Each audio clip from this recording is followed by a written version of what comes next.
ఈ అంశాన్ని ఎన్నుకోవడంలో గల కారణం ఏంటంటే,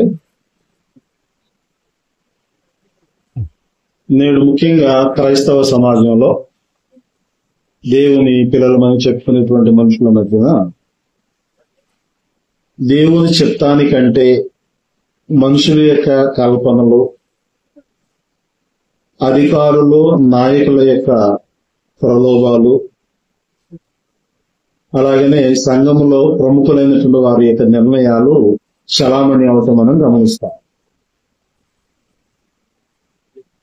అంటే అవన్నీ అందరి వీరు నిమిత్తం చేయనుద్దేశించినవి వాక్య పరిధిలో ఉంటే తప్పేం కాదు.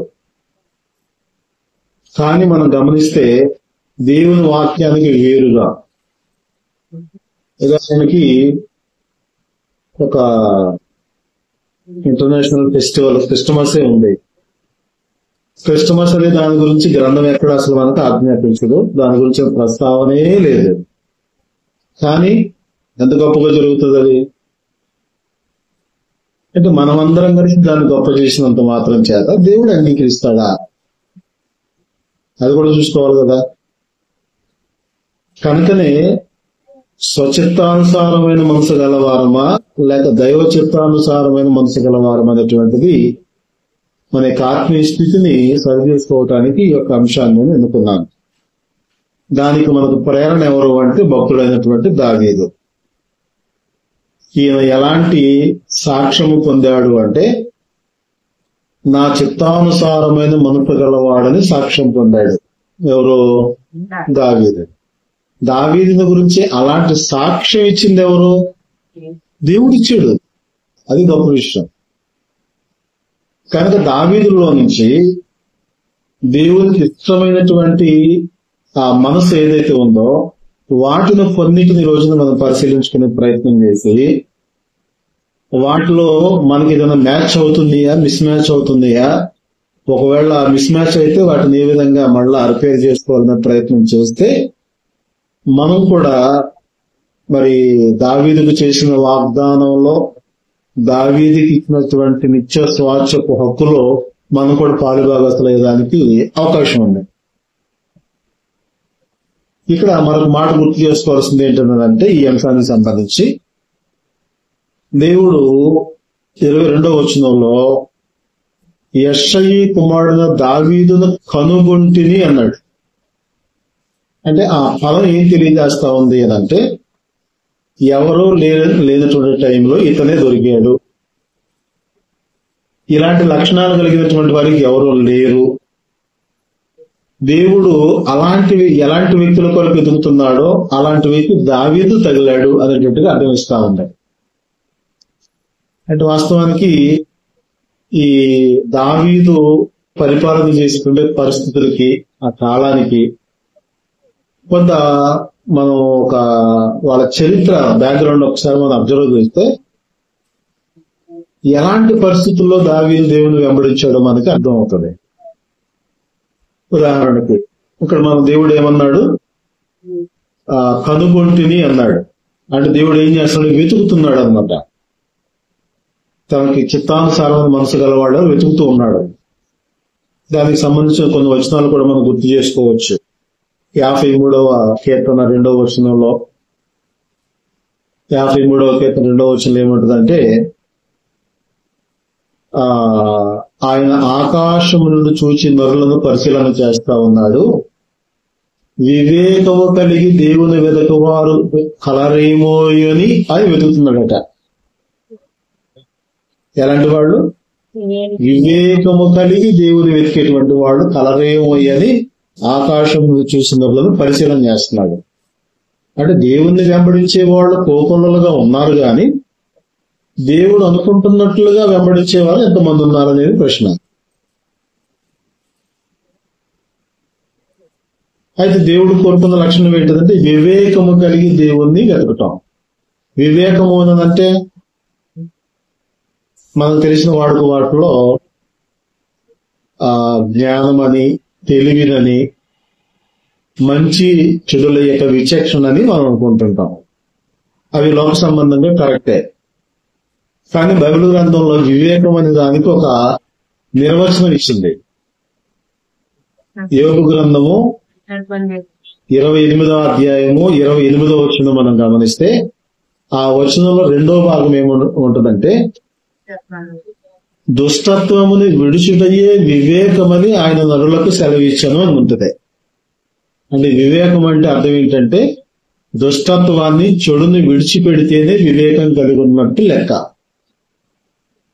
ఓకే, ఇప్పుడు అలాంటి వారి కొరకు దేవుడు వెతుకుతున్నట్టుగా గమనించాం. ఇలాగనే దేవుడు వెతికేటువంటి క్రమంలో అంటే ఎప్పటి నుంచి వెతుకుతుంటాడు ఆయన? దేవుడు ఎప్పటి నుంచి వెతుకుంటాడు? ఏమండి, సౌలు ట్రాక్ తప్పిన దగ్గర నుంచి అంటారా? ఇంకా ముందు నుంచి కూడా దేవుడు అలాగే చూశాడు.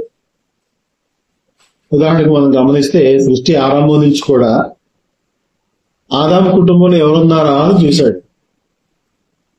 హెబెల్ ఉన్నాడు, కానీ అతడు అన్యాయంగా చంపబడ్డాడు. ఇంకా ఆ తర్వాత చూస్తే దేవుడు నడిచిపోయిన హానోకు ఉన్నాడు. ఇంకెక్కువ సమాచారం చెప్పలా. హానోకు తర్వాత నోవహు ఉన్నాడు. ఆ తరం వారందరిలో నీవే నీతిమంతుడు గనక అని అన్నాడు. అంటే దేవుడు అందరిని వాచ్ చేస్తున్నాడు, అబ్జర్వ్ చేస్తా ఉంటే ఒక్కడు కనపడ్డాడు, ఆ ఒక్క కుటుంబమే కనపడింది ఆయనకి. కాబట్టి మిగిలిన వాళ్ళందరితో వీళ్ళని ఎందుకు నాశనం చేయాలి అని దేవుడు ఏం చేశాడు, వాళ్ళ రక్షణ కొరకు వాడను కట్టుకోమని ఒక సేఫ్టీ జోన్ అనేది రెడీ చేసి పెట్టాడు. ఆ తర్వాత మనం గమనిస్తే అబ్రహాము తన తరములో తన నీతిమంతుడిగా మనం చూస్తా ఉన్నాం. అది అడుగుజాడు ఇస్సాకు నడిచాడు, యాకోబు నడిచాడు. అలాగనే యాకోబు పొందిన 12 మంది కుమారుల్లో యోసేపు ఉన్నాడు. ఆయన కాని దేశంలో, ఐగుప్తు దేశంలో ఉండి పెరిగి అక్కడ ఒక ఉన్నతమైన స్థితి సంపాదించుకున్నా గాని తనకున్నటువంటి విశ్వాసము, నిరీక్షణ చాలా గొప్పది. ఎలాంటి గొప్పది అని అంటే, వాస్తవానికి దేవుడు యోసేపుతో మాట్లాడడం, పితరులతో మాట్లాడిన విషయాల యందు ఒక నిరీక్షణ కలిగి అతను ఎంత గొప్పగా మాట్లాడాడంటే, నేను ఐగుప్తు దేశంలోకి వచ్చి ఇక్కడ స్థిరపడి ఇక్కడ మొత్తం నేను మెయింటైన్ చేసినా గాని నేను చనిపోయినప్పుడు నా దేహాన్ని మీరు ఐగుప్తు దేశంలో పాతి పెట్టవద్దు. ఏం చేయాలి మరి? దాన్ని భద్రం చేయండి. దేవుడు అబ్రహాం, ఇస్సాకు, యాకోబులకు వాగ్దానం చేసినట్లుగా ఇక్కడ నుంచి మిమ్మల్ని అందరూ తీసుకుని పోయే సమయం ఒకటి వస్తుంది, ఖచ్చితంగా దేవుడు తీసుకెళ్తాడు. అప్పుడు మీరు కానాను దేశం వెళ్ళినప్పుడు అక్కడ ఆ దేశపు నేల మీద నన్ను, నా దేహాన్ని పాతి పెట్టండి అని చెప్పాడండి. ఎంత విశ్వాసం చూడండి. అంటే వాళ్ళకి దేవుని యొక్క వాగ్దానం మీద అంత గురి, దేవుని మాట అంటే అంత ఖచ్చితమని వాళ్ళకి అర్థమైంది.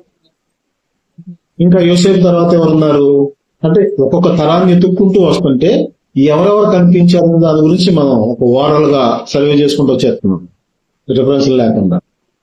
తర్వాత ఎవరున్నారు? మోషే ఉన్నాడు. ఆయన కూడా బాల్యం నుంచే పొరగింట్లో పెరిగినా గానీ, అక్కడున్న కల్చర్ అంతా ఉన్నా గానీ, తనలో ఉన్నటువంటి ఈ యూదులకు సంబంధించిన జీల్ ఏదైతే ఉందో, దేవునికి సంబంధించిన ఆ యొక్క గుణం ఏదైతే ఉందో, దానిని బట్టి తిరిగి మరలా దేవుని సేవ చేశాడు. అతను పిల్లంతట్లో సాత్వికుడని గుర్తింపు పొందాడు. బాగానే ఉంది. ఆయన ఉన్నంత వరకు ఒక రకంగా చెప్పిన ఇజ్రాయేలీని సాకాడు. వాళ్ళేమి అంత సాకిగా వెళ్ళేవాడు కాదు. అందుకని వాళ్ళని భరించాడు ఒక రకంగా చెప్పాలంటే. అందుకని ఒక సందర్భంలో మోషే అంటాడు, ఎంత జనాంగాన్ని నా ఒక్కడిని నేను మోసుకుని పోవాలనిపించాడు. అంటే అంత భారం అది. సరే, ఓకే. మోషే తర్వాత యెహోషువ, ఆయన సమకాలికుడైనటువంటి కాలేబు ఉన్నారు. ఓకే, అంటే కనాన్ దేశం వెళ్లక ముందే మోషే చచ్చిపోతే వారిని కనాన్ దేశాన్ని తీసుకెళ్ళింది యెహోషువ. అక్కడ యుద్ధాలు చేసి సమస్తాన్ని స్వాధీనపరుచుకుని వాళ్ళకి పంచిపెట్టింది కూడా యెహోషువ. తర్వాత ఆయన జీవించినంత కాలంలో తన సమకాలికులైనటువంటి వాళ్ళందరూ కూడా దేవుని భయభక్తులు బాగానే జీవించారు. కానీ భవిష్యత్తు గురించి ఆయనకు ఒక ఐడియా వచ్చేసింది యెహోషువకి. అందుకని యెహోషువ గ్రంథం 24వ అధ్యాయము 15వ వచనంలో ఏమంటాడంటే, ఆ మిగిలినటువంటి జనాంగంతో ఏమంటాడంటే, మీరు ఎవరిని సేవించి కోరుకుంటారో, నది అద్దరు ఉన్నటువంటి ఆ దేవతలను సేవిస్తారా? యెహోవాను సేవించడం మీకు కీడును తోస్తుందా? మీరు ఎవరిని సేవించ కోరుకున్నా గాని నేను నా ఇంటి వారు మాత్రం యెహోవాను సేవిస్తామని ఒక క్లారిటీ స్టేట్మెంట్ ఇచ్చేస్తాడు. ఆ తర్వాత ఆయనతో పాటు ఆ సమకాలంలో చనిపోతారు. ఇంకా దాని తర్వాత వచ్చే పుస్తకం న్యాయాధిపతులు. న్యాయాధిపతులు 2వ అధ్యాయంకి వచ్చేటప్పటికి 2వ అధ్యాయం 10వ వచనంలో ఒక కఠోరమైన మాట ఒకటి మనకి వినబడుతుంది. చదవండి ఒకసారి. న్యాయాధిపతుల గ్రంథం 2వ అధ్యాయము 10వ వచనం. అనగా యెహోషువతో ఉన్నటువంటి ఆ తరము వారందరూ తమ పితరుల యొద్దకు చేర్చబడి వారి తర్వాత యెహోవానైనను కార్యములనైనను ఎరగని తరం ఒకటి పుట్టగా చాలు. అంటే వాళ్ళకి పాడైపోయారు, ట్రాక్ తప్పారని అక్కడ అర్థం అయిపోతుంది. ఇక ఎలా ఉంది వాళ్ళ పరిస్థితి అంటే, ఇక వాళ్ళ ఇష్టం, ఇక వాళ్ళకి హద్దు అదుపు లేదు, కంట్రోల్ చేసేవాడు లేడు, ఒక రాజు లేడు, ఒక నాయకుడు లేడు, ఒక సేవకుడు లేడు, ఎవ్వరూ లేరు కాళ్ళకి. అలాగే వాళ్ళందరూ కూడా చెదిరిపోయి ఇష్టానుసారమైన జీవితాలు గడుపుతా ఉన్నారు.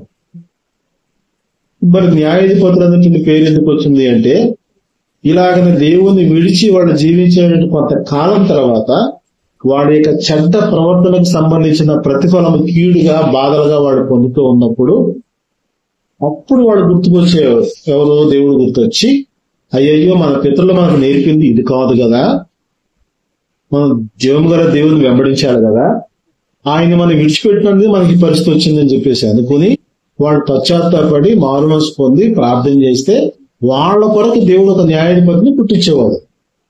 వాడు పెరిగి పెద్దవాడైన తర్వాత ఆ బాధల్లోంచి కష్టాల్లోంచి విడిపించేవాడు. అలాగని ఎంతమంది న్యాయాధిపతులు ఉన్నారు? 14 13 అనుకుంటున్నాను నేను. అంటే 13 పురుషులు, ఒక ఆవిడ స్త్రీ ఉంది, దెబోరా అని. ఓకే, వీళ్ళలో బాగా ఫేమస్ ఎవరు అంటే సంసోను. వాస్తవం సంసోను గురించి తెలుసు కానీ మనకి సంసోను ఒక న్యాయాధిపతి అని తెలియదు. ఇంకా బాగా తెలిసిన వ్యక్తి సమూయేలు. ఓకే, ఇప్పుడు మనం గమనిస్తే ఈ న్యాయాధిపతులు 14 మంది వాళ్ళని ఏలినటువంటి నడిపించిన కాలం ఎంత, ఎన్ని సంవత్సరాల కాలం గడిచి ఉంటుంది? అక్కడ ఉండదు, అది బైబిల్లో ఉండదు. ఎంత అంటే 450 సంవత్సరాలు. ఓకేనా? 450 సంవత్సరాలు అనేది నా నోటి మాట్లాడడానికి ఆధారం ఉంది. అపోస్తుల కార్యాల్లో ఉన్నారు కదా, దాంట్లోనే 7వ అధ్యాయం ఒకసారి వస్తే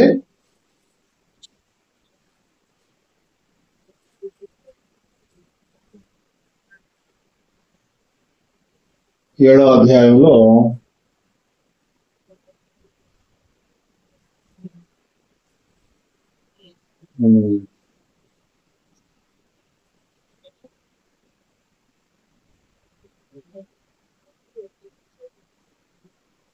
ఓకే, మందసం గురించి చెప్పబడింది ఇక్కడ. 450 సంవత్సరాలు కూడా ఉంది, అది నేను తర్వాత ప్రశ్నిస్తాను. 450 సంవత్సరాలు న్యాయాధిపతుల కాలం. అంటే ఇప్పుడు న్యాయాధిపతుల 450 సంవత్సరాల కాలంలో వాళ్ళ యొక్క దైవ సంబంధమైన పరిస్థితి కండిషన్ ఎలా ఉంది? వాళ్ళు పడుతూ లేస్తూ పడుతూ లేస్తూ అనేటువంటి స్థితి తప్ప నిలకడగా దైవ సంబంధమైన భీతి కలిగి జీవించే పరిస్థితి వాళ్ళ దగ్గర లేదు. అలాగన చివరి వాడైనటువంటి సమూయేలు వారిని బాగా ఎంకరేజ్ చేసి దేవుని వాక్యం చెప్పి వాళ్ళు బలపరుస్తున్న క్రమంలో అప్పుడు వాళ్ళు ఏం చేశారు? రాజు కావాలని కోరుకున్నారు. దేవుడు సౌలును వారికి రాజుగా సెలెక్ట్ చేసి ఇచ్చాడు. రైట్? ఇప్పుడు సౌలు ఏం చేశాడు? ఆయన కూడా దేవుని చిత్తాన్ని పక్కన పెట్టి సొంత ఉద్దేశాలు, సైనికుల యొక్క సలహాలు, మనుషుల యొక్క అభిప్రాయాలు తీసుకుని ఏర్పాటు చేయడం మొదలుపెట్టాడు. అప్పుడు దేవుడు అనుకున్నాడు, ఇలాంటి వాడు నేను రాజుగా ఎందుకు నిలబెట్టుకున్నాను అని బాధపడుతూ అతన్ని గాని, అతని కుటుంబాన్ని గాని, అతని యొక్క గోత్రాన్ని కూడా నేను తోసేస్తున్నానని చెప్పి మరి యెషయ్య అనేటువంటి వ్యక్తి కుమారుడైన దావీదును దేవుడు రాజుగుండగానే సెలెక్ట్ చేసుకున్నాడు. అంటే నేను ఎందుకు ఈ సంగతి అంతా చెప్పుకుంటూ వస్తా ఉన్నాను అంటే, ఈ సౌలు పరిపాలన చేసింది 40 ఏళ్ళు. ఆ తర్వాత దావీదు వచ్చాడు. కొన్ని సౌలు పరిపాలన కాలంలోనైనా ప్రజల యొక్క దైవ సంబంధమైన కండిషన్ బాగుందా? రాజే సరిలేనప్పుడు ప్రజలు ఎలా ఉంటారు? అది అంతంత మాత్రమే. ఈ సౌలు రాజు అయ్యే ముందు ఇజ్రాయెల్ పరిస్థితి ఏంటి? వాళ్ళ కండిషన్ ఏంటి స్పిరిచువల్ గా? అసలు మరీ దారుణం అది. అలాంటి పరిస్థితుల్లో కూడా దావీదు దేవుని ఎడల భయభక్తులైనటువంటి క్రమాన్ని బాల్యం నుంచి నేర్చుకున్నవాడుగా మనం గమనిస్తాం. అది దావీదులో ఉన్న ప్రత్యేకత. యోసేపు ఏ విధంగా అన్య దేశంలో ఉండి తన దేవుణ్ణి సేవిస్తూ తన ఉన్నతమైన స్థితికి ఎదగలిగాడో, దావీదు కూడా ఒక భిన్నమైనటువంటి పరిస్థితుల్లో ఉండి దేవుణ్ణి వెంబడించిన వాడుగా మనం, దేవుని మనసెరిగిన వాడుగా మనం గమనిస్తూ ఉంటాం కదా. ఇప్పుడు దావీదు యొక్క పాలనను, దావీదు యొక్క మనసును ఎరిగినటువంటి దేవుడు ఒక వాగ్దానం చేశాడని. అది దేశాన్ని గురించి కాదు, ఎందుకంటే వాళ్ళు ఆల్రెడీ వాగ్దత్త దేశంలోనూ కనాన్ దేశంలోనూ నివసిస్తున్నారు. అలాగని మరి సంఖ్యను విస్తరింపజేస్తాడనేది కూడా అది ఫుల్ఫిల్ అయిపోయింది, నెరవేరిపోయింది. దావీదుతో చేసేటువంటి వాగ్దానం ఏంటంటే, నీ సంతతికి సింహాసనమును శాశ్వత కాలం ఉంచుతానని వాగ్దానం చేస్తాడు.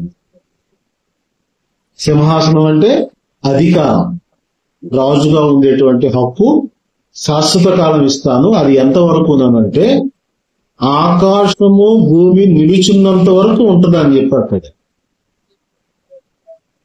ఆ మాట వినగానే దావీదు ముగ్ధుడైపోతాడు. అతను ఏమంటాడు అనంటే, ఇది ఎంతగా హెచ్చించేదానికి నా కుటుంబం ఏం పాటింది ఆయన అని చెప్పి దావీదు దేవునికి కృతజ్ఞతలు చెల్లిస్తాడు. సమూయేలు 2వ గ్రంథం 7వ అధ్యాయము, సమూయేలు 2వ గ్రంథం 7వ అధ్యాయంలో మనం గమనిస్తే ఇక్కడ దేవుడు చేసిన శాశ్వత నిబంధన ఎలాంటిది అంటే 12వ వచనం నుంచి చదువుదాం. నీ దినములు సంపూర్ణములగునప్పుడు నీవు నీ పితరులతో కూడా నిద్రించిన తరువాత నీ గర్భములో నుండి వచ్చిన నీ సంతతిని హెచ్చించి రాజ్యమును అతనికి స్థిరపరచెదను. అతడు నా నామ ఘనత కొరకు ఒక మందిరమును కట్టించును. అతని రాజ్య సింహాసనము నేను నిత్యముగా స్థిరపరచెదను. ఎలాగట? రాజ్య అధికారం అనేటువంటిది దావీదు కుటుంబానికి నిత్యముగా ఉండేటట్లుగా దేవుడు ప్రమాణం చేసేశాడు. ఇంకేమంటున్నాడు? నేను అతను తండ్రిని అయి ఉంటాను, అతడు నాకు కుమారుడై ఉంటాడు. అతడు పాపము చేసిన ఎడల నరుల దండముతోనూ మనుషులకు తగులు దెబ్బలతోనూ అతను శిక్షించును గాని నిన్ను స్థాపించుటకై నేను కొట్టివేసిన సౌలునకు నా కృప దూరమైనట్లు అతనికి నా కృప దూరము చేయను. గమనించండి, దావీదుకి ఛాన్స్ ఎందుకు వచ్చింది? సౌలు యొక్క ఫెయిల్యూర్ని బట్టి కదా. ఒకవేళ ఇప్పుడు దేవుడు అంటున్నాడు, దావీదు నువ్వు బాగానే చేశావు, ఒకవేళ నీ సంతతి వారు ఫెయిల్ అయితే అవుతారు, ఎందుకంటే వాళ్ళు మానవ మాత్రులు గనక భూమి మీద బ్రతుకుతున్నారు కదా, ఫెయిల్ అయ్యే ఛాన్స్ ఉంటుంది. ఒకవేళ ఫెయిల్ అయితే ఏమంటున్నాడు? సౌలుకు నా కృప దూరం చేసినట్టుగా నీ సంతతి వారికి అలా చెయ్యను. నేను ఏం చేస్తాను? నరుల దండనతోనూ ఇంకా మనుషులకు తగులు దెబ్బలతోనూ అతను శిక్షించి దారిలోకి తెచ్చుకుంటాను గాని సౌలుకు నా కృప దూరం చేసినట్లుగా నీ సంతతి వారిని నేను దూరం చెయ్యను అని అంటాడు. ఈ మాటల్ని కీర్తనకారుడు అద్భుతంగా రాశాడు. ఒకసారి అక్కడ కూడా వెళ్దాం. 89వ కీర్తన, కీర్తన గ్రంథము 89వ కీర్తన మనం చదివినట్లయితే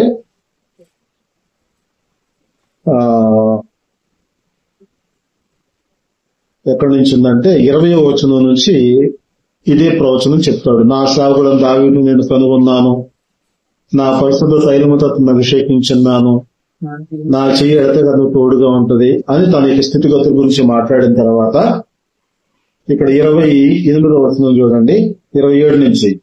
కావున నేను అతని నా జ్యేష్ఠ కుమారునిగా చేయుదును, భూరాజులలో అత్యున్నతునిగా నుంచెదను, నా కృప నిత్యము అతనికి తోడుగా నుండజేసెదను, నా నిబంధన అతనితో స్థిరముగా నుండును, శాశ్వత కాలము వరకు అతని సంతానమును, ఆకాశం ఉన్నంత వరకు అతని సింహాసనము నేను నిలిపెదను.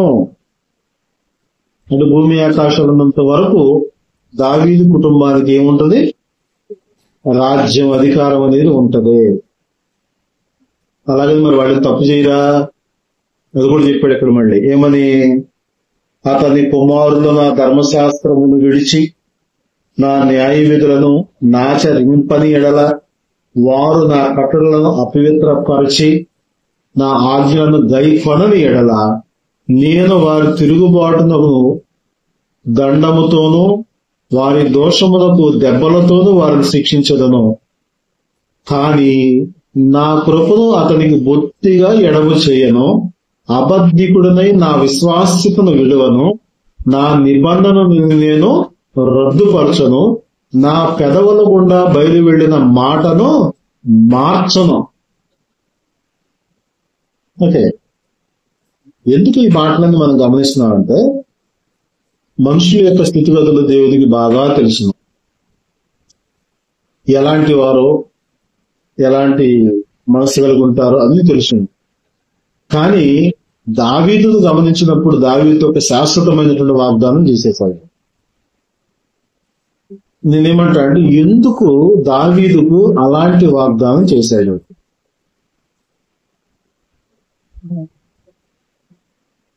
అది మనం గమనిస్తే దావీదుని ఏమన్నాడు? నా ఇష్టానుసారమైనటువంటి మనుష్యుడు, నా చిత్తానుసారమైనటువంటి మనుష్యుడు. అంటే దేవుని యొక్క ఉద్దేశాన్ని ఎరిగి దేవుని యొక్క చిత్తాన్ని తెలుసుకుని దానికి తగినట్టుగా మారిపోతాడు తప్ప తన స్వచిత్తాన్ని ఎక్కడ కూడా హైలైట్ చేయడు. ఇంకొక మాట తెలియజేస్తాను మీకు నేను. దావీదు దేవుని కొరకు మందిరం కట్టాలనుకున్నాడు, తెలుసు కదా అందరికి. అనుకుని ఆయన తన ప్రయత్నాన్ని మొదలు పెట్టాడు. దేవుడు నాతాను ప్రవక్తను పంపించి ఏమన్నాడు తెలిసిన, మందిరం కట్టడానికి నీ శాత కాదన్నది. డైరెక్ట్ వాడిలాగే. ఎలా ఉంటుంది?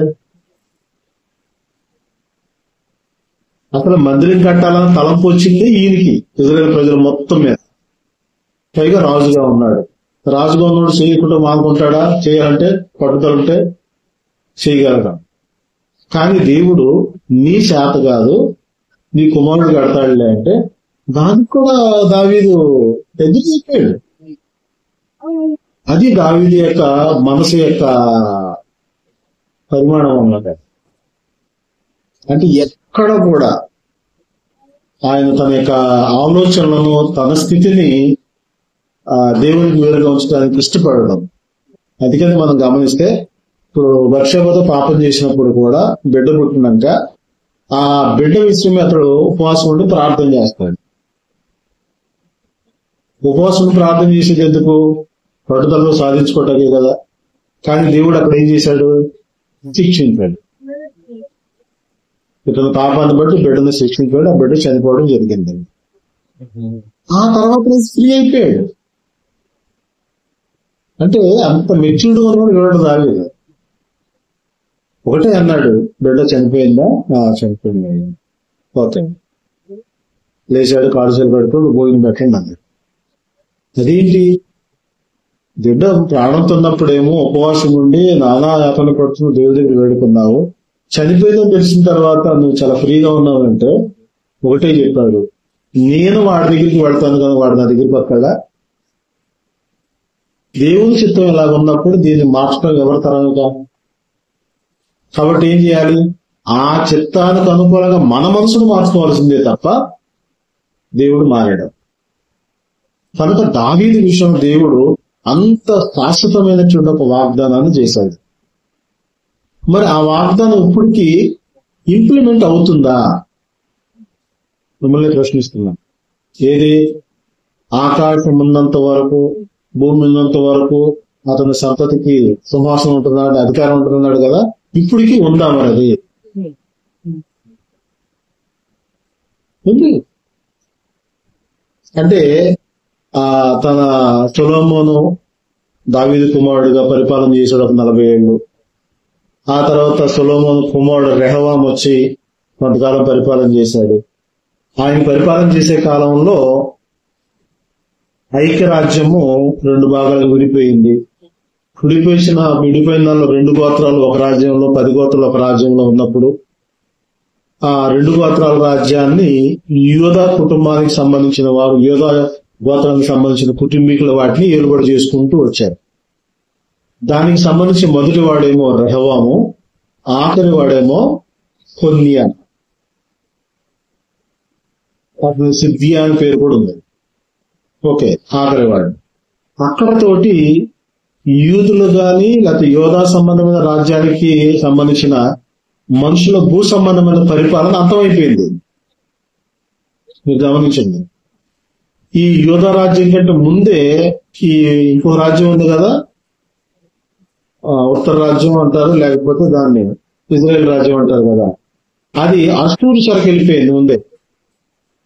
వాళ్ళ తర్వాత 100 సంవత్సరాలకి యూదులు కూడా బబులోను చెరకు వెళ్ళిపోయారు. అంటే బబులోని యొక్క బానిసలుగా వెళ్ళిపోయారు. ఇంకా రాజులు ఎక్కడ ఉన్నారు? దావీదు గురించి కూడా దేవుడు ఇర్మీయా గ్రంథంలో ప్రవచనం చెప్పాడు. యోధాలో భూమి మీదకి ఎవడు రాజుగా ఉండడు అని చెప్పేశాడు, ప్రవచనం చెప్పేశాడు.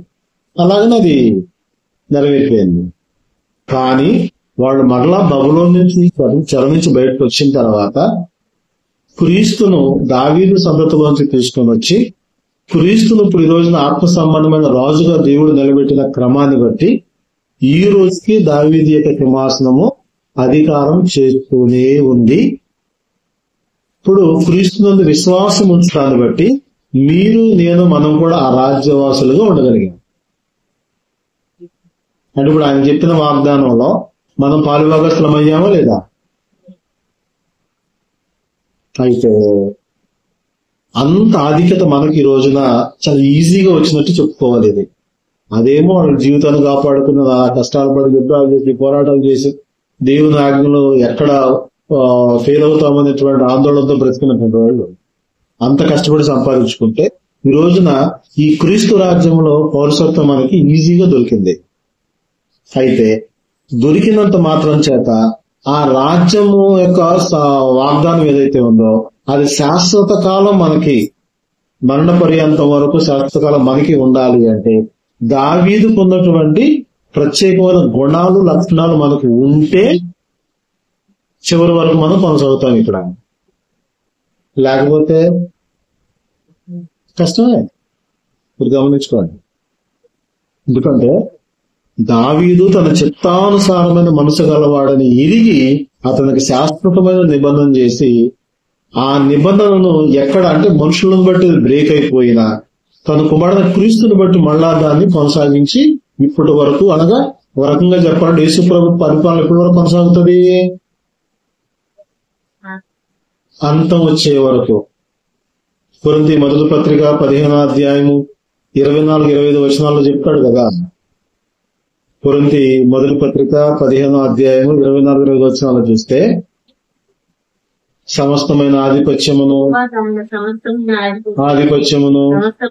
అధికారమును, బలమును కొట్టివేసి తన తండ్రి దేవునికి రాజ్యమును అప్పగిస్తాడు. అప్పుడు లోకానికి, భూమికి, ఆకాశానికి అంతం వస్తుంది. అంటే ఇప్పుడు యేసు ప్రభు బట్టి దావీదు చేసిన వాగ్దానం నెరవేరుతుందా లేదా? అప్పుడేమో భౌతిక సంబంధమైన రాజులు ఉన్నారు, ఇప్పుడేమో ఆత్మ సంబంధమైన క్రీస్తు అనే రాజు తన ప్రజలను ఏలుబడి చేస్తూ ఉన్నాడు. ఓకే, అయితే నేనేమంటాను అంటే ఇలాగ దేవుడు ఆ దావీదును హెచ్చించేదానికి, ఆయన కుటుంబాన్ని సెలెక్ట్ చేసుకునేదానికి దావీదులో ఉన్నటువంటి ప్రత్యేకమైన లక్షణాలను అతను చూశాడని నేను అనుకుంటున్నాను. అవేంటిని క్లుప్తంగా ఆలోచిస్తే ఒక 7 పాయింట్లు చెప్తాను. 1, దావీదు దేవుని యొక్క వాక్యాన్ని దివారాత్రము ధ్యానించేటువంటి మనసు గలవాడు. వాక్యం అంటే ధ్యానించటం, చదవటం వేరు, వినటం వేరు, పాటించటం వేరు. ధ్యానిస్తాడట. ధ్యానించటం అంటే అర్థం ఏంటి? మనసులో మనన చేసుకోవటం. అది చూసేవాడికి గొలిగినట్టుగానో ఏదో ఒంటరిగా మాట్లాడుకున్నట్టుగానో ఉంటాడు.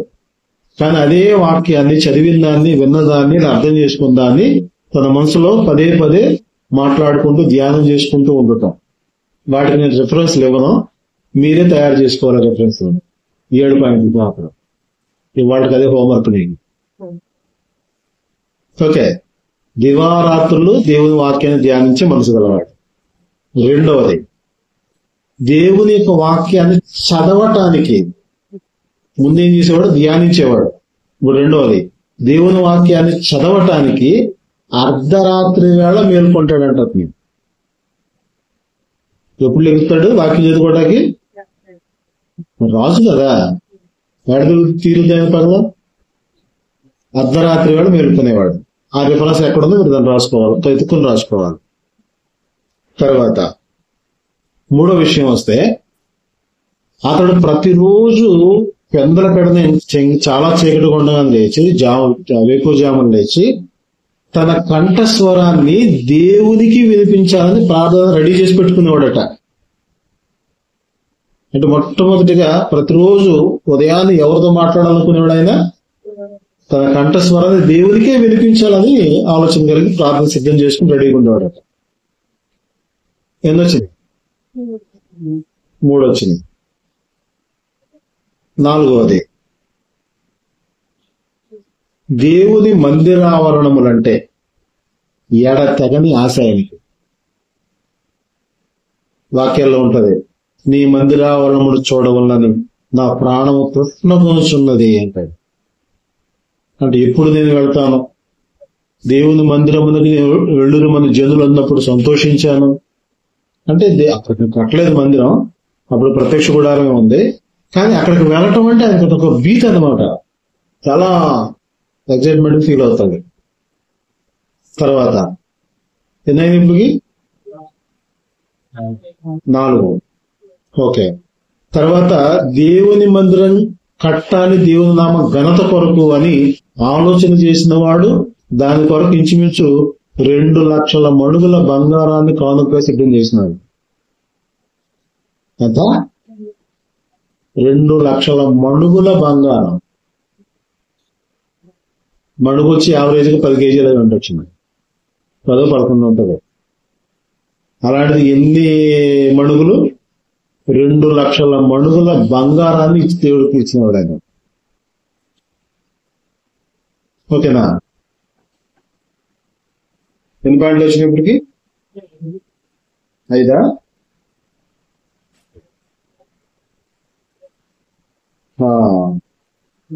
తర్వాత మధ్యలో ఇంకోటి ఉంది. అదేంటంటే దినమునకు 7 సార్లు ప్రార్థన చేసే అలవాటు ఉంది ఆయనకి. మనకు ఒకసారికి కుదరదు కదా,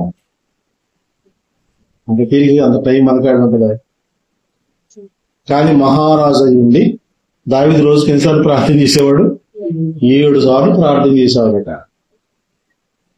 ఆ తర్వాత మనం గమనిస్తే తన ఉద్దేశాలన్నిటికంటే దేవుని వాక్యాన్ని ప్రధానమైన దానిగా హెచ్చుగా చూసేవాడు.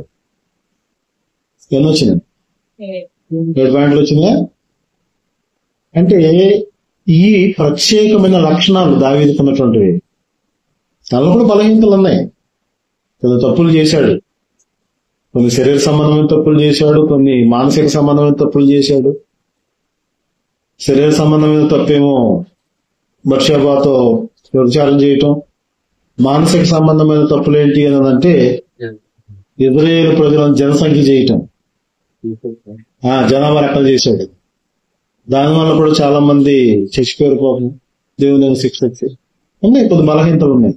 అయినా కానీ ఇది దేవునికి నచ్చదు అని అంటే దాన్ని వెంటనే సరి చేసుకునేటువంటి దీనమైన మనసు గల వాడుగా దావీదు ఉంటాడు అన్నమాట.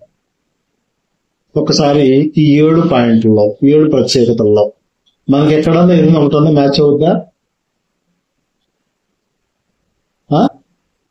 వాక్యాన్ని దివారాత్రము ధ్యానించడం కానీ, వాక్యాన్ని చదవటానికి అర్ధరాత్రి లేకొద్దు లేకపోతే ప్రతిరోజు ఒక టైం అంటూ ఉందా వాక్యం చదువుకోవటానికి మనకి? పెట్టుకోవాలి.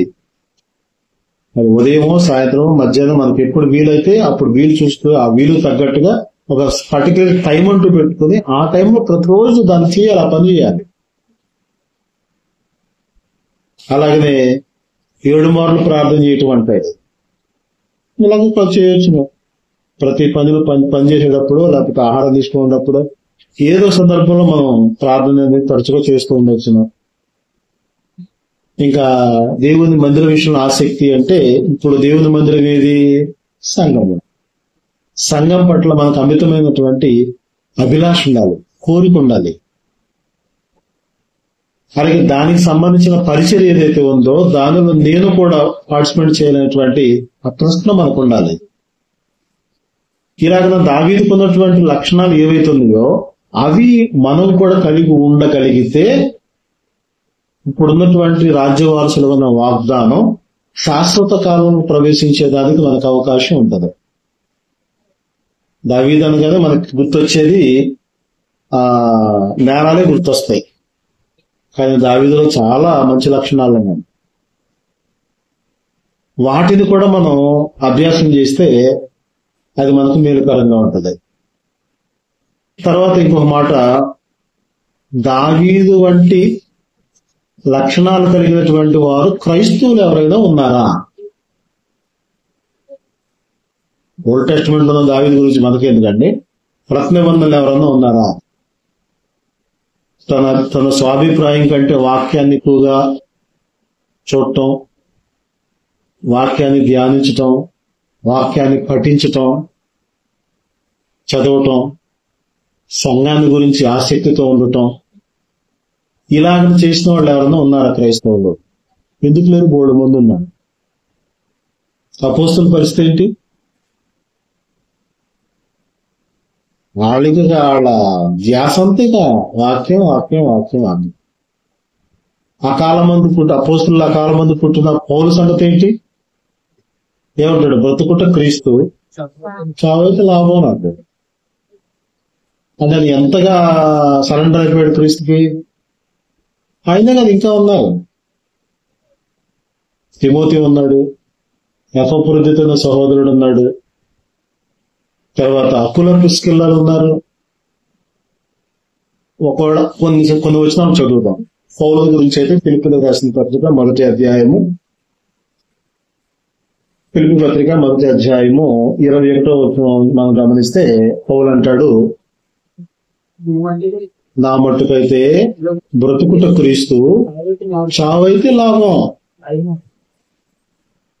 అంటే ఒకటి బ్రతకాల్సి వస్తే క్రీస్తు కోసం బ్రతుకుతా, లేదు చావైతే అసలు అది ఇంకా లాభం నాకు. ఎందుకంటే ఈ వారసత్వం ఏదైతే ఉందో, వాగ్దానం ఏదైతే ఉందో, దీన్ని మిస్ కాకుండా నేను దానిలోకి నేరుగా ప్రవేశిస్తా. దేహంలో ఉన్నంత వరకు మిస్ అయ్యేటువంటి ప్రమాదం కొంచెం ఉన్నట్టేగా మనకి, అది అనిపించలేదు. తర్వాత మనం తిమోతి ఉన్నాడు. ఫిలిప్పీ పత్రికలో 2వ అధ్యాయము 19-20 వచనాలు.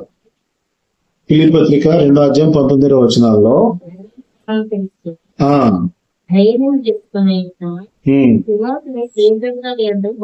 ఎదురు పంపుటకు